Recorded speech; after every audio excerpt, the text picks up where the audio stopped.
د دوی دا مینه څنګه پیدا سوله؟ وی داسې و چې دا لیلا ډېره هوښیاره وله، لیلا ډېره هوښیاره نجلۍ وه، وړه وله. نو دا میږې به یې څرولې، نو دا واړه ماشومان به ورته راټول ول او نقلونه کیسې به یې کولې، نو مجنون ته به یې ډېر خوند ورکاوه. دې طالبانو د دوی دواړو مینه سوله، واړه ول میږې دواړو څرولې، بس د دې وړکیتوب نه د دوی دواړو مینه پیدا سوله. او چې مینه پیدا سوله بیخي نادره مینه سوه.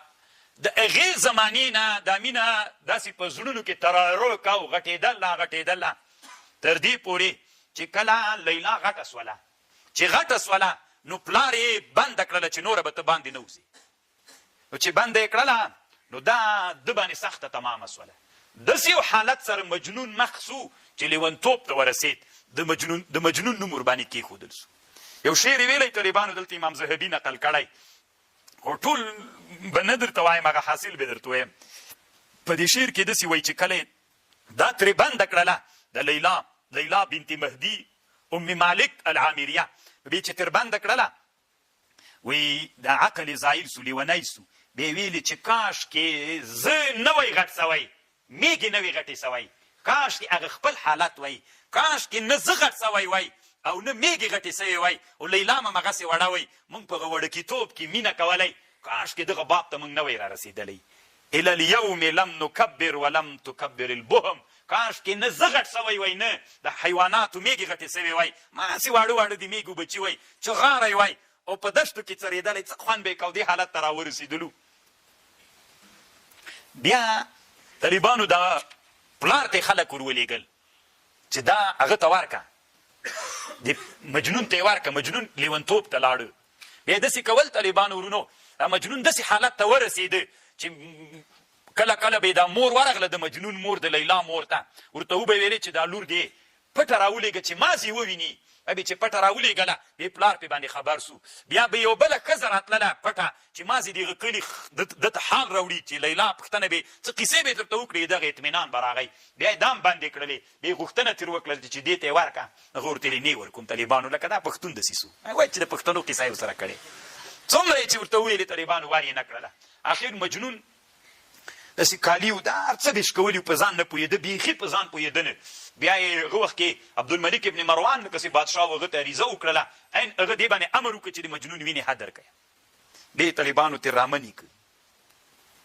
وی کله به چې یو مجلس کې ناست و، د مجنون به چې ناست و او غږېده به نه لیونی سوی، په سر به یې خاورې شیندلې، کالي به یې شکول، ډېره ښه ځواني یې ووایي، ډېر ښایسته سړی و په نسبت سره لیلا ته ډېر ښایسته و.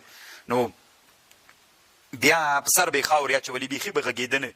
خو که غوښتل به دې چې وغږېږي چې لیلا به دې ورته یاده کړه، طالبانو بېرته بې عقل راغی، خبرو باندې به یې شروع وکړله.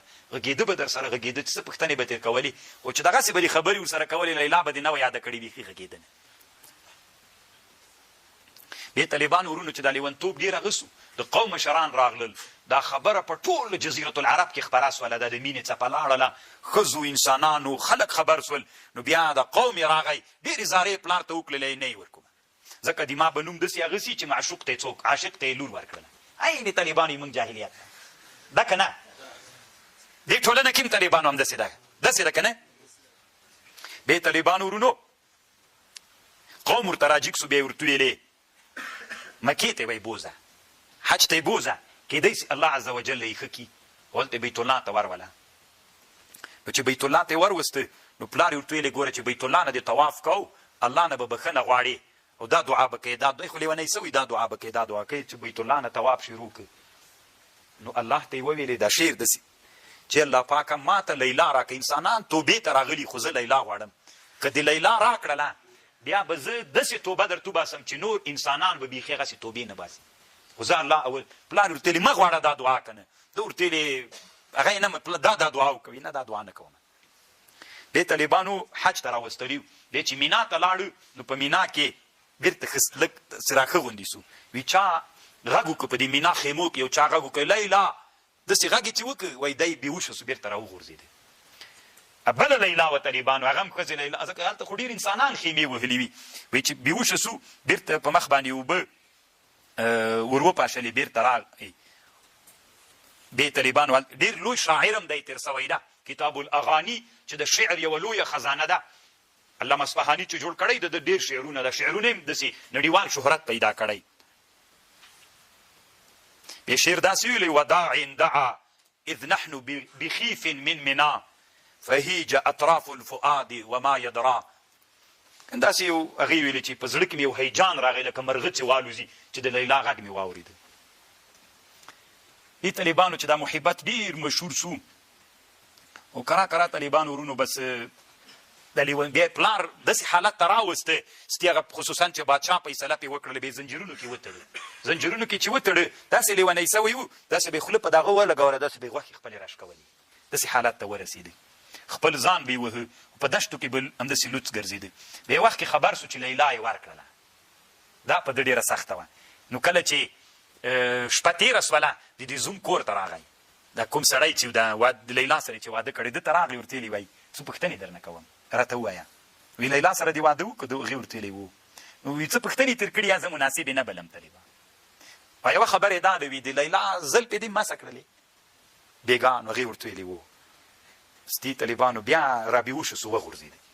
وایي داسې اور بل وو. د پوښتنه یې چې تېر کوله وایي اور بل وو سکروټې وې. وایي پوښتنه یې تېر نه کوله مېړنې چې پوښتنه کوله چې د لیلا په زلفو کې دې لاس و په هغه ورته ویلي وي دا سکروټ یې داسې راواخېسته طالبانو داسې لاس کې کلک ونیولی وي داسې وغورځېده بیا بې وشه سو.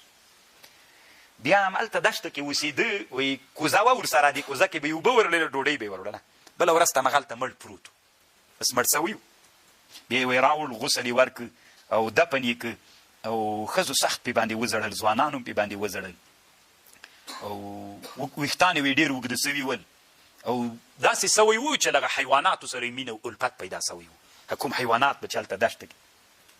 یو وخت کې طالبانو دومره لرې وایي تللي وایي د شام حدودو ته رسېدلي وو. وي چا نه یې پوښتنه وکړله چې دا نجد چېرته ده؟ ورته ویلي څوک یې ته؟ وي زه د نجد یم بنو عامر یم. شام ته رسېدلی بېرته بیا لاره ورښودله. نو طالبانو ورونو دا یوه نادره مینه په دنیا کې تېره سوې ده او دومره سخت ظلم د دې سړي سره سوی ده. یاره زه خو وایم طالبانو ورونو چې تاسې به راسره موافق شئ د لیلا پلار دې الله جهنم کې وسوځوي که نه. نو دومره لوی ظلم دې ولې کوه؟ سخت لوی ظلم یې ورسره کړی دی.